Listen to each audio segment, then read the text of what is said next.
modelinho aqui pra gente tá vendo melhor como que é a orelhinha desse cachorro, tá? Então, dos nossos cães aí.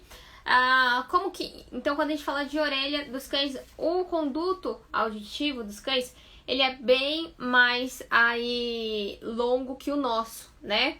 Quando a gente fala do ouvido, da orelha, né? Eles têm um mecanismo de limpeza que eles se limpam sozinhos, digamos assim. É como se desde aqui de baixo tivesse um movimento que chama migração epitelial. O que é isso? É como se fosse as células, elas fossem jogando a sujeira lá pra cima, tá? Então, um ouvido normal, ele se limpa ali sozinho, tá? Então, a gente vai ter todo esse movimento que ele vai jogar a sujeira lá pra fora normalmente, tá? Então, esse seria aí a limpeza natural, que a gente não precisaria ficar limpando lá dentro esses ouvidos, tá?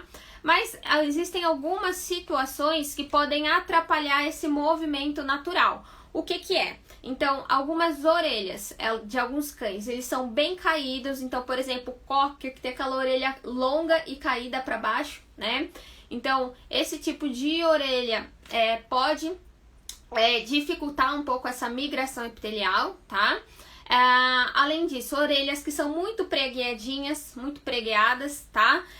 Parece que elas são todas dobradinhas também. Esse daí também pode atrapalhar esse movimento, essa limpeza natural, tá?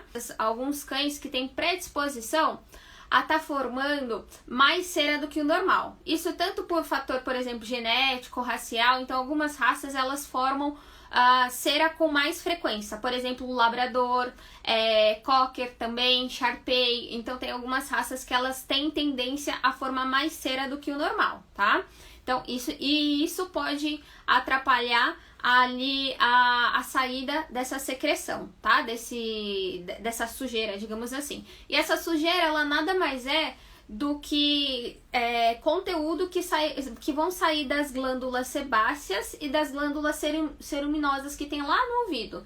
Então a gente tem algumas glândulas lá dentro e que elas vão liberar esse conteúdo, que elas teoricamente servem para lubrificar, né? Para lubrificar todo aquele conduto, só que quando a gente tem aí um excesso, uma produção excessiva, a gente pode aí ter algumas alterações que a gente vai chegar lá ainda, mas nada mais do que esse conteúdo que sai da glândula e vai lá pro ouvido, que serve teoricamente para lubrificar, tá? Isso é uma outra coisa que a gente outras coisas que podem prejudicar essa limpeza natural do ouvido também é umidade excessiva, tá?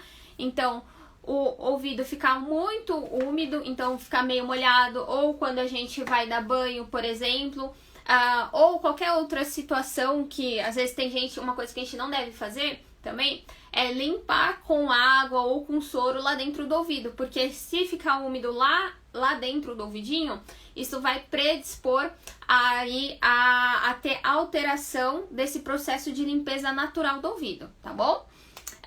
Outra coisa que pode prejudicar também, obstruções. Então, o que seriam obstruções, né? Por exemplo, tem gente que acontece, tá? Tem gente que às vezes deixa o algodão lá dentro do ouvido, tá? E aí esquece. Foi dar o banho, deixou o algodão lá dentro e aí ficou. E aí isso causa uma obstrução, tá? Ou qualquer outra coisa que fique aí nesse meio do caminho que possa causar uma obstrução também, né? Isso vai atrapalhar a saída dessa sujeira, desse cerumen, tá bom? Então essas são algumas condições aí que podem atrapalhar aí a saída essa migração epitelial, que é essa limpeza natural do ouvidinho.